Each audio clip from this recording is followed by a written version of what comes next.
Ancient Bongo ZAPPA, Rastafari.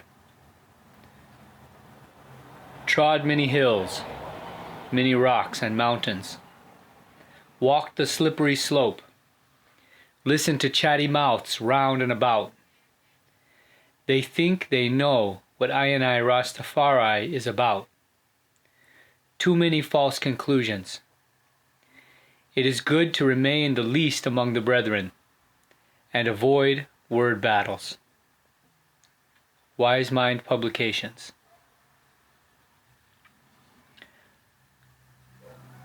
Copyright Wisemind Publications 2018. All rights reserved. No part of this publication may be reproduced or stored without prior permission of the publisher. Ancient Bongo ZAPPA. Layout by Flocko Tafari. Cover design by Ja Reveal Designs. Published by Wisemind Publications. Distributed by Wisemind Publications.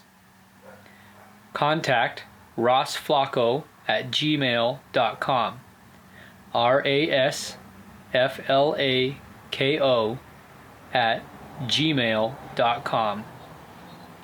wisemindpublications@gmail.com. http://wisemindpublications.com. Wisemind Publications. Trademark. Unshackle your mind.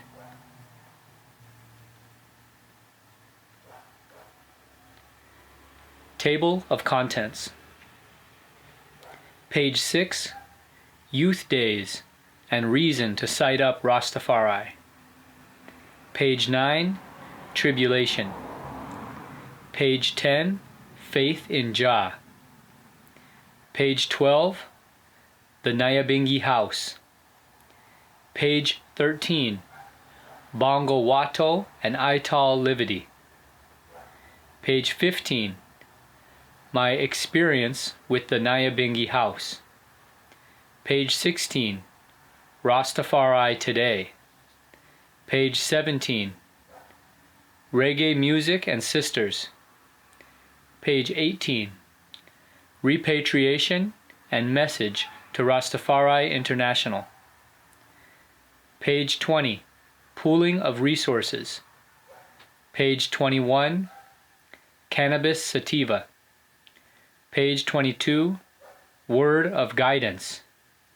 Page 24, Rastafari in Aotearoa, New Zealand.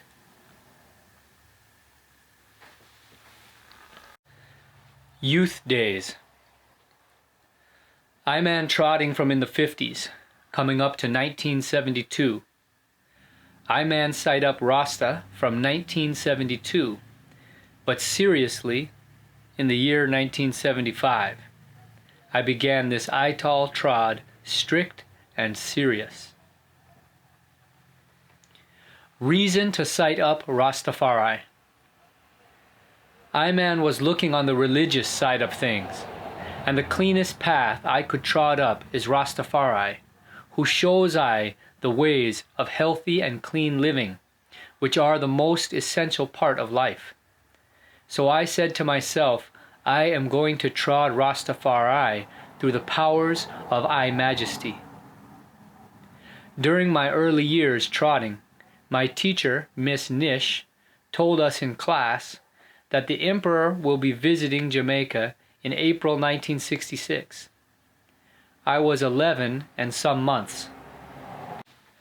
Miss Nish said to the class of boys, who wish to see the Emperor can go into town to see him. Many children in my class decided to make the trip. I went home and told my mother and father about the visit of the Emperor. My parents were not interested. I had no one take me. I started to cry.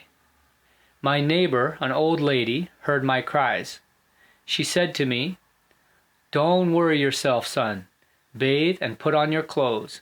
I will take you." Having heard that, I calmed down and dried my tears. When Miss Nish took me to see the Emperor, I climbed upon an iron rail behind a soldier. But first, I admired the soldier, and I know in practice he would stand attention and not move a muscle. I decided to take the chance behind the soldier. I saw the Emperor looking straight in my direction, and I looked straight in the Emperor's eyes, and I saw him also looking at me. Emperor Haile Selassie said the Jamaicans and the Ethiopian are one people. The message to Rasta is organize and centralize the Rastafari movement for the benefit of the generation to come. When I trod as a Rasta youth, I don't see Rasta organizing themselves according to the Emperor instructions. When Emperor Haile Selassie looked at Iman, get the feeling that he is looking straight through me. As such, I received the power of his presence from such time. A change then came over me from that time, and I never bow or turn back from Rastafari liberty. I will always carry on no matter what situation of hardship I face.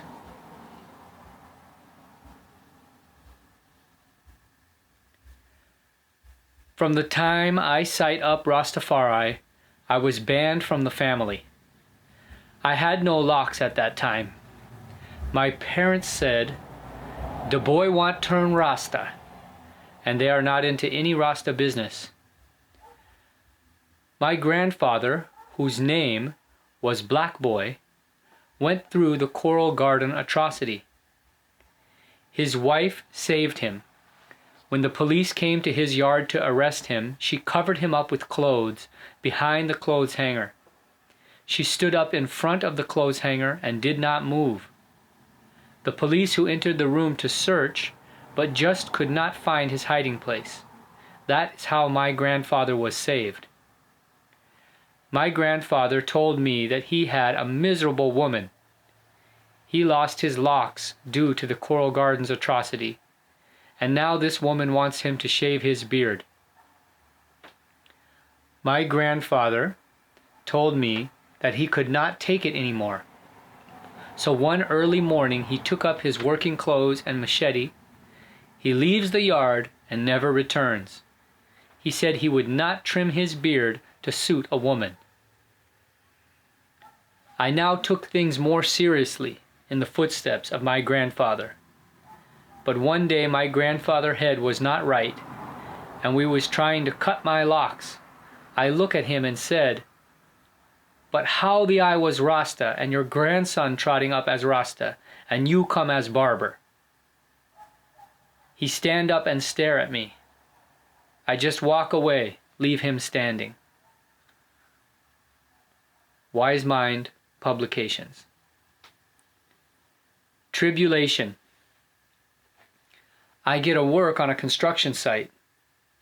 I was there, I work, sleep, and cook my food, and play domino when the day's work was done. My bed was the foreman work table. That was my situation for almost 5 years. My objective there was to save enough money to build even a one-room house. My father told me that he bought a quarter acre of land on a piece of land from Barnett Estate. He was given preference since he was employed to the estate for a number of years. He also said any one of his sons who desire to build a house on the land can do so, and that is how I built my first one-room house. My brother and I was living my father's yard. My oldest brother and I started to build 2 14 by 14 feet room on the land. Both houses were joined together by one side. My house was not finally completed. However, I gave my big brother permission to occupy the room, since he had a girlfriend and 3 children. His house was unfinished. I was away from the yard for some time. And when I returned, I realized that my big brother took my side of house and used it as his kitchen. My zinc roof was all covered with black soot from the firewood. When I tried to find out why he made that decision, he told me that he gave my father money for the room. I then decided to find out from my father if it was true. My father said he told my big brother that he is not selling my room and I can return to the house at any time. At that time, I came to the conclusion that my big brother did not like Rasta. He told me if I was trimming my locks and shaving my beard, I would be better off in life. I told him if I had only known of his bad intentions, I would not deal with him as a brother. And from that time, I took a very long time before I talked to him. I learnt that he chopped his woman to death in the house, so the place was condemned. He went to prison for the murder. When the doctors checked his medical situation, they found that he suffered from mental stress. As such, he was given a reduced prison time. Resulting from my big brother incarceration, my smaller brother and family members took a tractor and moved the house from the land and created a new house spot. So I lost everything. The new house spot now have a concrete house with a perimeter wall around it. The same brother is now selling house spot in the land. He don't even care that my father gave permission to all of us who desire to build a house for ourselves there. From that time, I have not returned to the yard.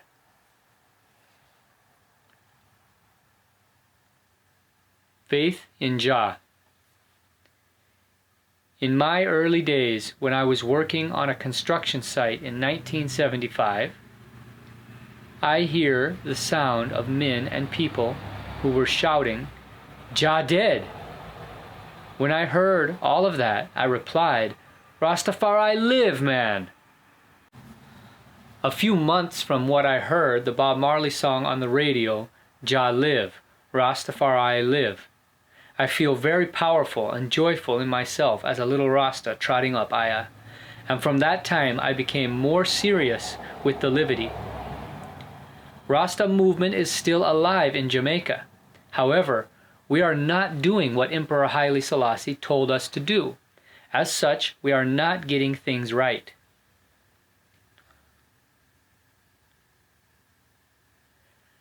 The Nyabingi House. Rastafari movement is still alive in Jamaica.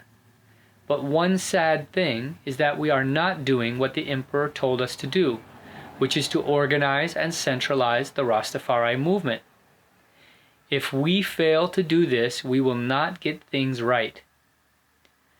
As far as I am concerned, the Nyabingi house has moved from divinity to infinity. The Nyabingi is a secret weapon to slew the oppressor, and it's not a church.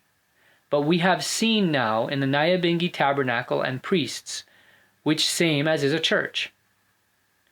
These priests are given any form of training. Someone just jump up in the house and say, "I elect that man as a priest." He never attend the institute or school to qualify himself.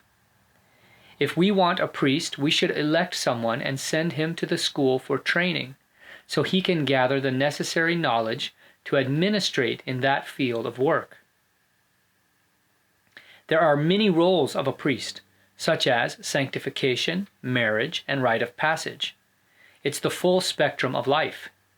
The priests should have legally certified to do their duties. Financial embarrassment also prevents the priests from doing their duties. Many times during the Nyabingi, only one priest can be found from the 7 who should be present. Bongo Watto. Ancient Bongo Watto was a biblical priest who always refers to Bible prophecy and teachings. From my experience of the ancient in the 80s and 90s, when the Nyabingi rise, he always presented the teachings of the biblical fathers to the house of Rastafari, and explain the prophecy and the teachings as he goes along. Even the ones who burn the Bible throw words on Bongo Watto when he makes his presentations. The Bible is a compass to all mankind, and when you gather the knowledge from the book, then you know you will be able to move on. And when you gather knowledge from the Bible, you then add your wise mind to it, and then you balance yourself with secular knowledge. Ital Livity. When I trotting in the years 72 to 75, I usually cook Ital at home as Rasta. Before that, I was trotting with some youths who were tribalist. That is gangster mentality. They don't eat from a woman, they don't eat from shop. The youths were the ones who usually do the cooking. They only eat seasoned rice and Ital sip. When you want to make seasoned rice, you grate the coconut and make the milk boil the coconut milk until it starts to make oil and custard. Then you wash the rice and add it to the pot. When the rice is cooked for a few minutes, you add seasoning of onion, scallions, thyme, tomato, and pepper. The only other ingredient added was half stick of butter when the rice was finally cooked. The butter just melted away in the hot rice to give the pot the additional flavor. For juice, we mix mango nectar with milk and Guinness stout.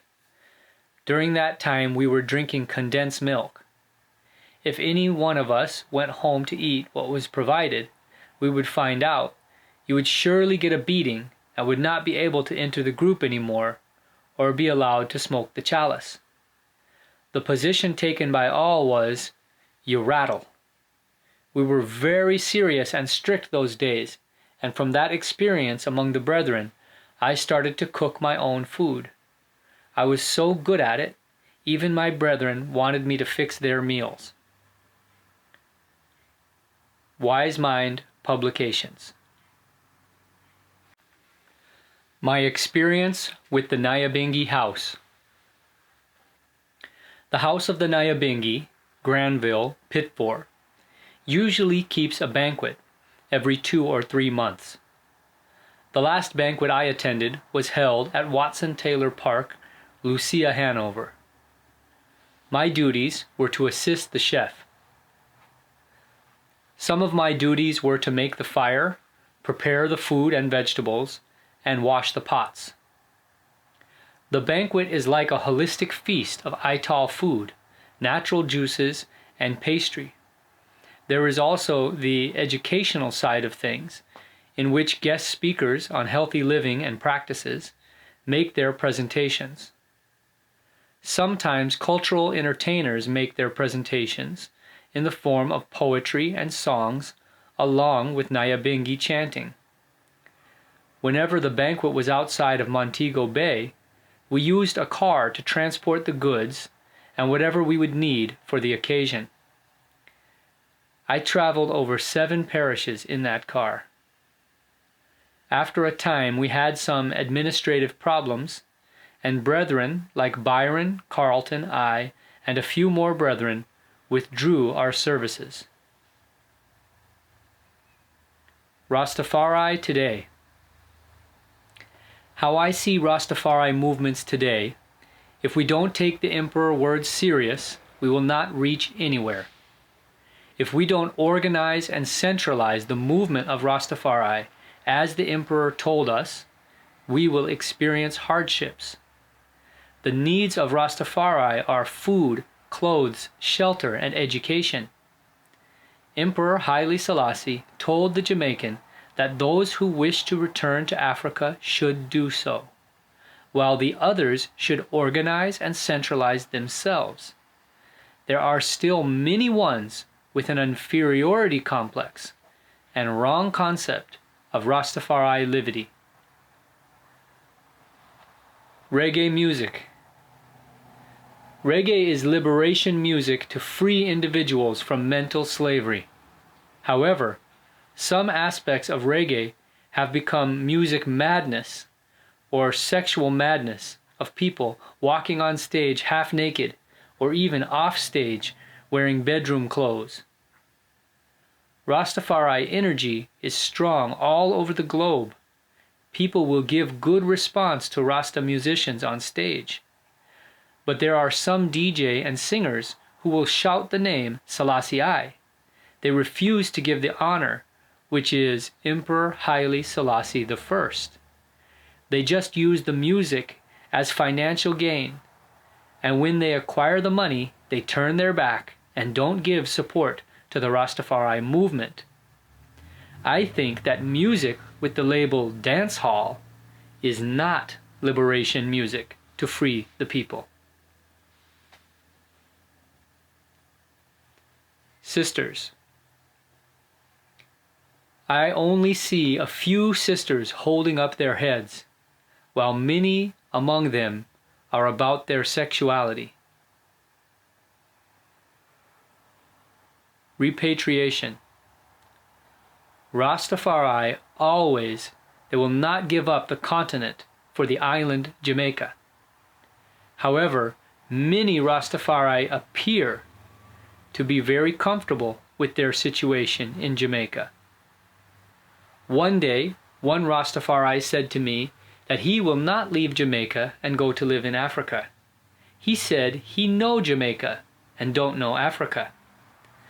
I notice he has been training some youths to think likewise and adopt his ways.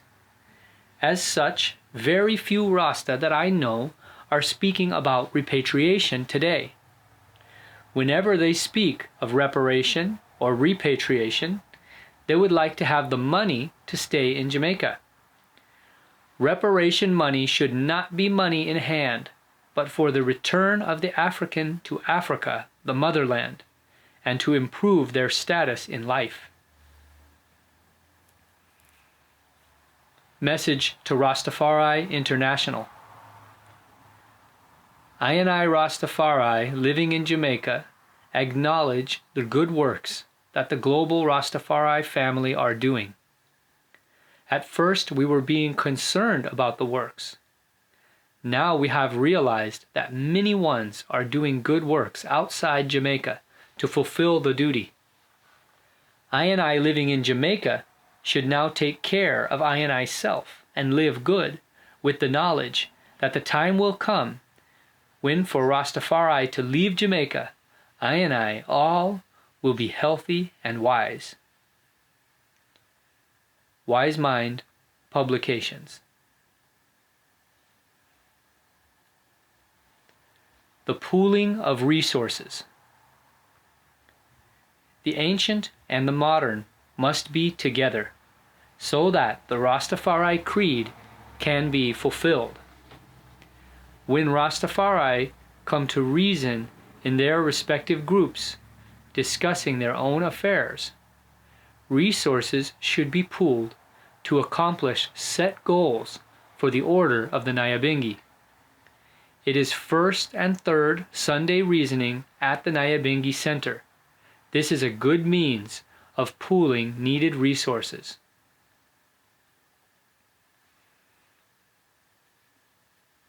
Cannabis sativa.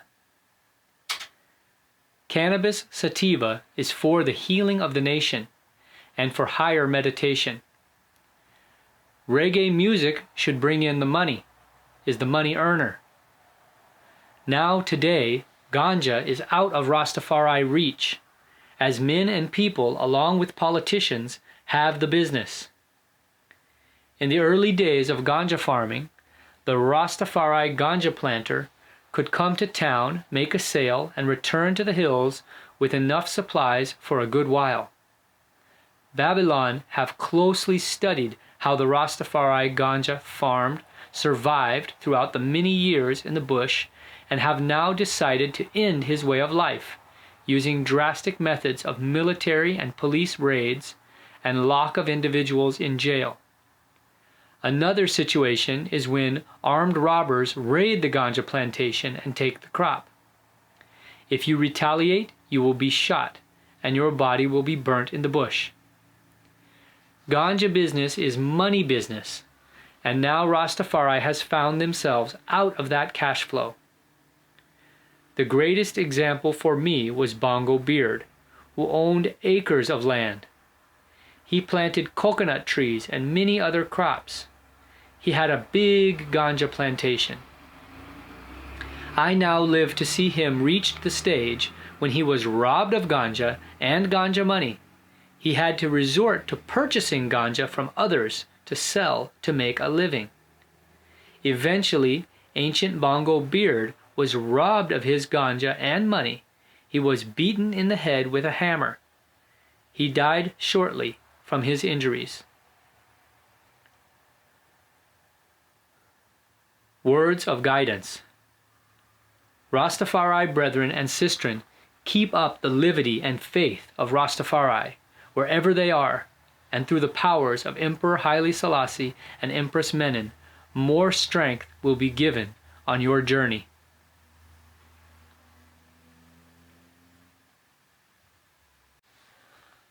Rastafari in Aotearoa, New Zealand. Submitted by Ras Nandor Tankos. Knowledge of Rastafari first came to Aotearoa, New Zealand through reggae music, with the Keskidi Arts Center tour, and later when Bob Marley and the Wailers came here in 1979.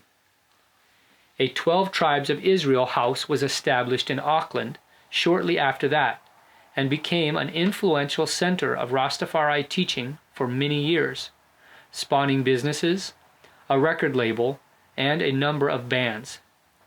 Monthly dances at the HQ became a crucial meeting point for Rastafari and Rasta sympathizers in Auckland. For people outside of Auckland, however, access to Rastafari teachings was limited. There were not many books about Rastafari to be found at that time, and library copies were usually stolen within a few weeks. The only sources of knowledge for many was roots music and inner guidance. While a powerful Rasta reggae scene developed in Porirua, a predominantly Maori and Pacifican area near Wellington, many people who did cite Rastafari remained isolated from one another in small towns and villages around the country. It became clear that I needed to do something to bring Rastafari together, especially those not attached to the TTI house. Wisemind Publications, trademark, Unshackle Your Mind. In the summer of 2012, I organized the first national gathering of Rastafari in New Zealand, under the banner of the United Rastafari of Aotearoa. The intention was to bring together Rastafari of all descriptions, to see who I are, to see what capacities we have among us, and to see what works could be established. The 12 Tribes of Israel are the only mansion of Rastafari formally established in Aotearoa, and they were very supportive of the initiative. A number of TTI members came down from Auckland, as well as many others came from all over the country to reason together and to chant down Babylon. The highlight of the event came at the end of the gathering, when a brother unveiled a signed portrait photo of His Majesty in a silver frame. His Majesty had gifted it to the New Zealand ambassador to the League of Nations in recognition of New Zealand's support for Ethiopia's petition against Italian aggression, and it had been bequeathed to the Save the Children Fund, who had put it up for auction. The brother had bid against Te Papa, the National Museum, in order to make sure it stayed within the Rastafari community. Many of us had seen a video about the portrait, but had not known who had bought it. Seeing it in person, I took this as a confirmation of the importance of what we were doing. A smaller gathering was held in the winter of 2012, around the time of His Majesty's Earthstrong, being in the Southern Hemisphere. At the summer 2013 gathering, I agreed to establish United Rastafari of Aotearoa as a legally incorporated organization, and UROA has since been registered as a charitable trust, with the principal aims of organizing the national gathering and spreading the teachings, philosophy, history, and livity of Kedamawi Haile Selassie and the Rastafari movement. In both 2012 and 2013, there were about 30 people in total. Around 2,000 people identify as Rastafari in the national census, and this is almost certainly an underestimate. So there is much work to be done in promoting the gathering and the importance of attending. A big part of the reasoning behind holding the gathering was to try to draw Idren out of the woodwork so that I can begin to function in a collective manner. No gathering was held in 2014 or 2015 for a number of reasons. But this year, I have again had the opportunity to come together. Although this was in much smaller numbers, it has set a foundation for the event to become annual again. I printed copies of Wisemind's publications to sell at the event, and managed to raise some money for the support of the elders. A number of modest proposals for work were agreed for the year. The gathering will in future always be held on the weekend closest to the anniversary of Adwa. The purpose of the gathering will be to set the action for the coming year and to celebrate the achievement of the past year. I recognized the importance of a program for children and for youth. Set proper Nyabingi harps for each island to ensure that the Nyabingi Ises can be properly maintained. Hold a monthly Sabbath following or close to the new moon in both islands. Hold a monthly Omega reasoning online for the sisters to come together regularly. Disseminate the Wiseminds and other Rastafari publications. Establish a stronger online presence. I give thanks always for the teachings of His Majesty and the example set by the ancients and elders in the Trad. In particular, it is of great benefit to learn of the work being done at an outer national level to bring the Rastafari nation together and to join our efforts to that great task. Blessings and guidance. Wisemindpublications.com